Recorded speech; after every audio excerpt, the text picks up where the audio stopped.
We're in Joseph's section of the Qur'an. We're on sign verse 64. He said, "Shall I trust you with him with any result other than when I trusted you with his brother aforetime? But Allah is the best to take care of him, and He is the most merciful of those who show mercy." Then when they opened their baggage, they found their stock in trade had been returned to them. They said, "O our father, what more can we desire? This is our stock in trade, has been returned to us, so we shall get more food for our family. We shall take care of our brother and add at the same time a full camel's load of grain to our provisions. This is but a small quantity." Jacob said, "Never will I send him with you, until ye swear a solemn oath to me in Allah's name, that ye will be sure to bring him back to me unless ye are yourselves hemmed in and made powerless." And when they had sworn their solemn oath, he said, Over all that we say, be Allah the witness and guardian." Further he said, "O my sons, enter not all by one gate, enter ye by different gates.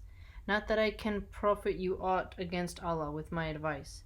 None can command except Allah. On him do I put my trust, and I let all that trust put their trust on him." And when they entered in the manner of their father had enjoined, it did not profit them in the least again. The plan of Allah, it was but a necessity of Jacob's soul, which he discharged, for he was, by our instruction, full of knowledge and experience.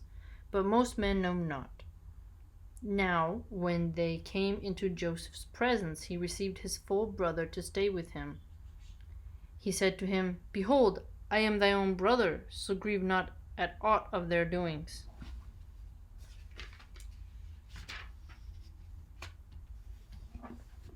At length, when he had furnished them forth with provisions suitable for them, he put the drinking cup into his brother's saddlebag. Yeah, he did it. So they put the cup in the bag. Then shouted out a crier, "O ye in the caravan, behold, ye are thieves, without doubt." They said, turning towards them, "What is it that ye miss?" They said, "We miss the great beaker of the king. For him who produces it is the reward of a camel load. I will be bound by it." The brothers said, "By Allah, well ye know that we came not to make mischief in the land, and we are no thieves." The Egyptians said, I think they forgot the E, because they just put Egyptians. The Egyptians said, "What then shall be the penalty of this, if ye are proved to have lied?" They said, "The penalty should be that he in whose saddlebag it is found should be held as bondsman to atone for the crime. Thus it is we punish the wrongdoers." So he began the search with their baggage. Before he came to the baggage of his brother, at length he brought it out of his brother's baggage. Thus did we plan for Joseph. He could not take his brother by law of the king, except that Allah willed it so. We raise to degrees of wisdom whom we please, but over all endued with knowledge is one, the all-knowing. They said, "If he steals, there was a brother of his who did steal before him." But these things did Joseph keep locked in his heart, revealing not the secrets to them. He simply said to himself, "Ye are the worst situated, and Allah knoweth best the truth of what ye assert." They said, "O exalted one, behold, he has a father aged and venerable, who will grieve for him. So take one of us in his place, for we see that thou art gracious and doing good." Yeah, it has that same line. Like, take one of us instead. Take one of us in the place. Don't take our youngest brother, because we lost a brother Joseph before. He said, "Allah forbid that we take other than him with whom we found our property. Indeed, if we did so, we should be acting wrongfully." Now when they saw no hope of his yielding, they held a conference in private. The leader among them said, "Know ye not that your father did take an oath from you in Allah's name, and how before this ye did fail in your duty with Joseph? Therefore will I not leave this land until my father permits me, or Allah commands me, and he is the best to command. Turn ye back to your father and say, O our father, behold, thy son committed theft. We bear witness only to what we know, and we could not well guard against the unseen." Ask at the town where we have been and the caravan in which we returned, and you will find we are indeed telling the truth." Jacob said, "Nay, but ye have yourselves contrived a story good enough for you. So patience is most fitting for me. Maybe Allah will bring them back all to me in the end, for He is indeed full of knowledge and wisdom." And he turned away from them and said, "How great is my grief for Joseph!" And his eyes became white with sorrow, and he fell into silent melancholy. They said, "By Allah, never wilt thou cease to remember Joseph until thou reach the last extremity of illness, or until thou die." He said, "I only complain of my distraction and anguish to Allah, and I know from Allah that which ye know not." Oh, he really loves Joseph. Oh, he loves him. That's so sad. "O my sons, go ye and inquire about Joseph and his brother, and never give up hope of Allah's soothing mercy. Truly no one despairs of Allah's soothing mercy, except those who have no faith." Then when they came back into Joseph's presence, they said, "O exalted one, distress has seized us and our family. We have now brought but scanty capital. So pay us full measure, we pray thee, and treat it as charity to us, for Allah doth reward the charitable." He said, "Know ye how ye dealt with Joseph and his brother, not knowing what ye were doing?" They said, "Art thou indeed Joseph?" He said, "I am Joseph, and this is my brother. Allah has indeed been gracious to us. Behold, he that is righteous and patient, never will Allah suffer the reward to be lost of those who do right." They said, "By Allah, indeed has Allah preferred thee above us, and we certainly have been guilty of sin." He said, "This day let no reproach be cast on you. Allah will forgive you, and He is the most merciful of those who show mercy. Go with this my shirt and cast it over the face of my father. He will come to see clearly. Then come ye here to me, together with all your family." When the caravan left Egypt, their father said, "I do indeed scent the presence of Joseph. Nay, think me not a dotard." They said, "By Allah, truly thou art in thy old wandering mind." Yeah, it has the same 93 that, Joseph said to bring the whole family here.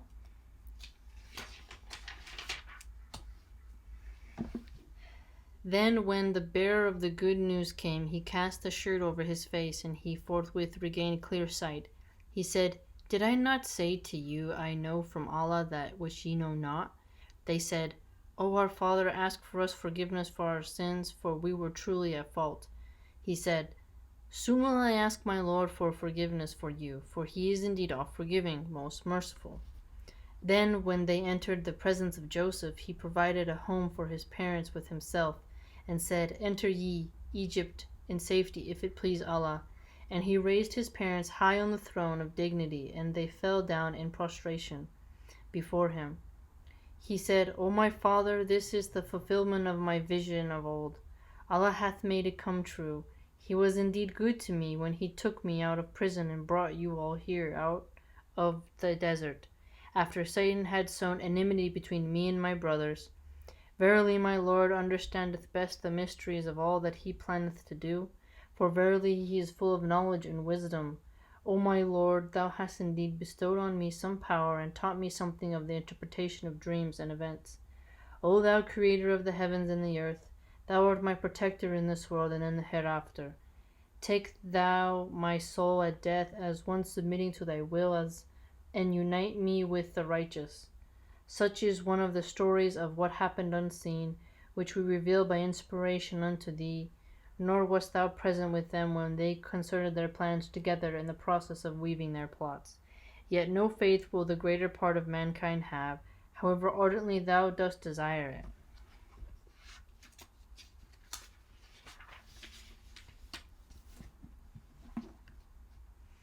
And no reward dost thou ask of them for this. It is no less than a message for all creatures. And how many signs in the heavens and the earth do they pass by?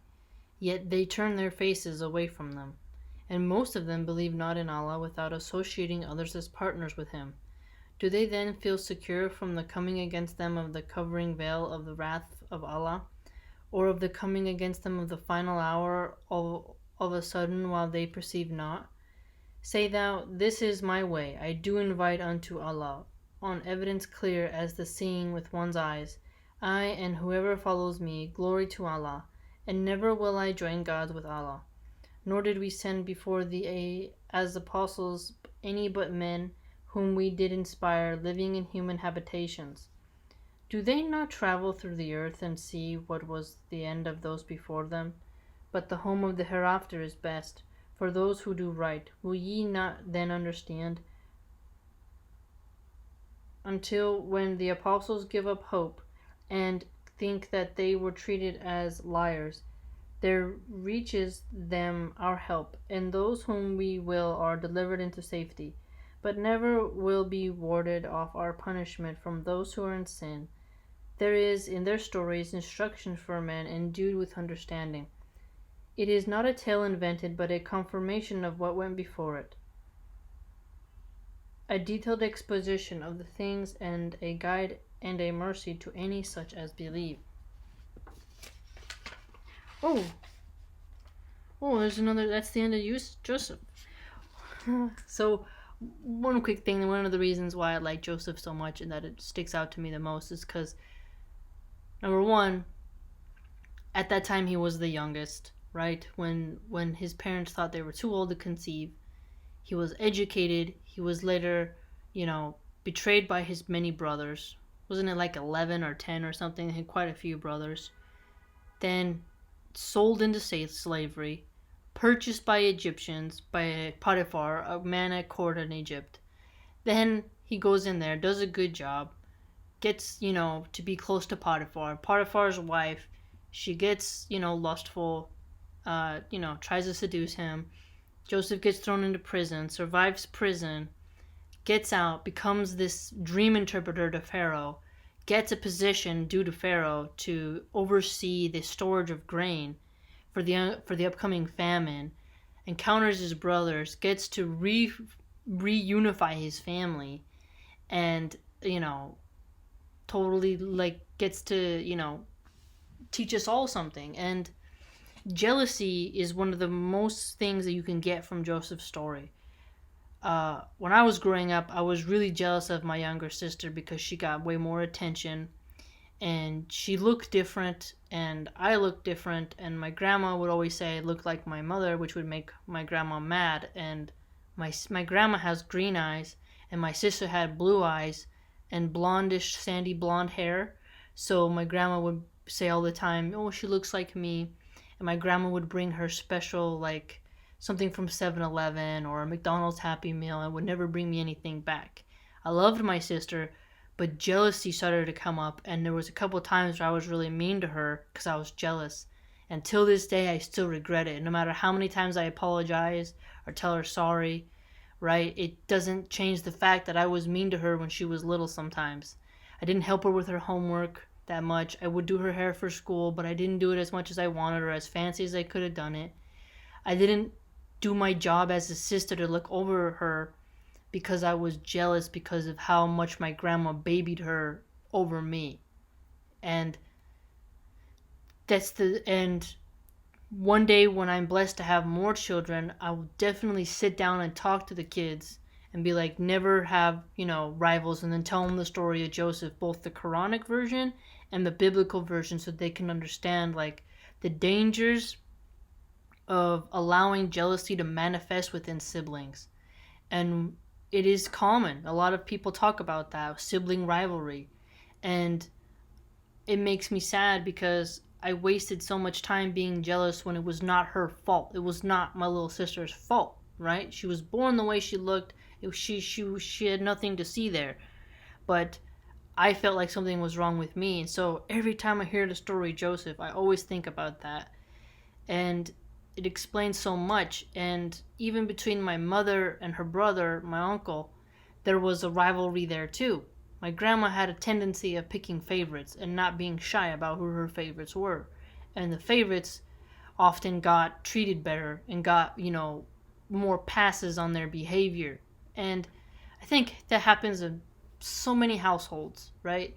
But what we all can do and what I will do is learn from that and see how dangerous it is to allow jealousy and favoritism.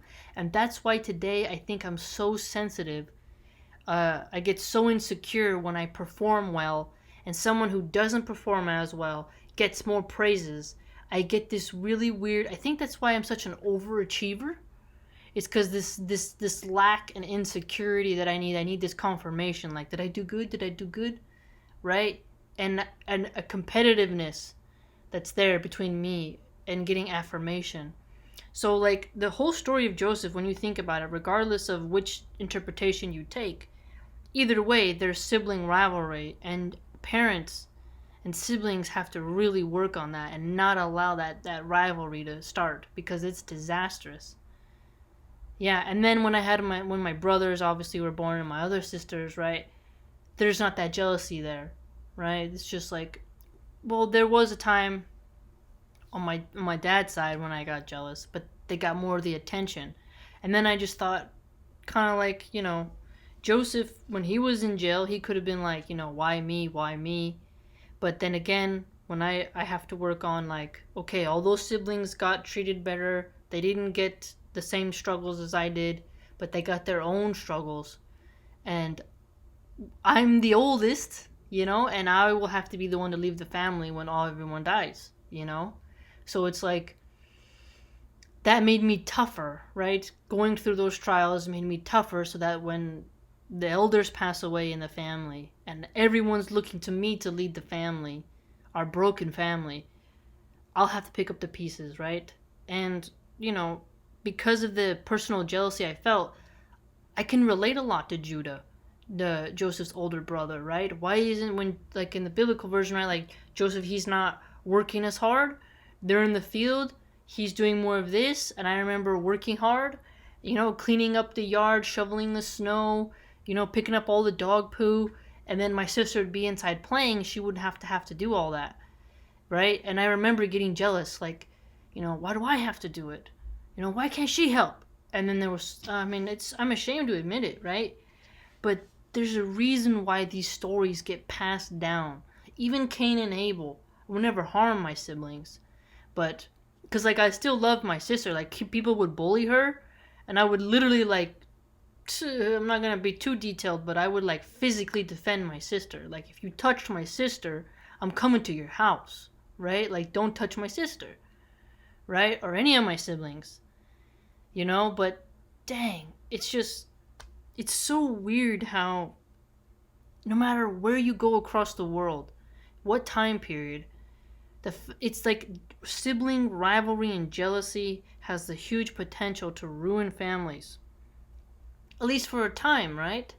So, Joseph, man, that's just like a story that's just like amazing. And he was so strong and diligent. And the whole dream interpretation, what a gift, It makes you really wonder, because now, though, if you interpreted dreams, that would be called the occult. You'd be called sorcerer or witchcraft or the dark arts. So if you're a dream interpreter now, you can't really mesh with those people. And I read a couple of those dream books, and they just seem kind of like, new age, hippy dippy crap. And you're like, this seems like whatever. So I think Joseph is the only particular case in which, that'd be like a sanctioned skill, right? Nowadays, people will have, like, oh, I interpret dreams, I read palms and stuff like that, and I can interpret the future, but they're not real, right? But, man, the story. And also, Joseph resisted some strong woman with money and power coming on to him. How many men could say no to that? That's a strong, guy. And also, dibs on the woman for admitting, Potiphar's wife, that she, lusted after him. But you got to imagine, like, how hard that must have been for him to obey, because lust is a powerful force. And you got, like, a woman, like, straight up attacking you, and you're like, I could literally die. You're, like, in Egypt during, like, they're one of their highest points of power, right? This dominant rule. And you're somebody who was sold into slavery, brought up touching, you know, a court person's wife, man, you can get killed. And it's like, wow. And his brain didn't go nuts when he was locked up, right? Because some people go nuts when they get into locked up, right? Their brain snaps, they get into a manic depression, all that. But Joseph was still able to maintain composure, get out, and then still service as a functional person within society. He didn't become institutionalized, right? He was like, no, I'm gonna get out. Let's oversee this public works program, right? This infrastructure deal where he's overseeing it. I mean, wow. And the whole test, right? They like to see if the brothers come out and, you know, how they'll feel if they learned from their mistakes, right? Have they learned? You know, and they did. I mean, it's amazing. Wow, you know, it's just so cool. Like Joseph, no matter which translation you read, I mean, it's just a fascinating story, family. Very cool. What do you think?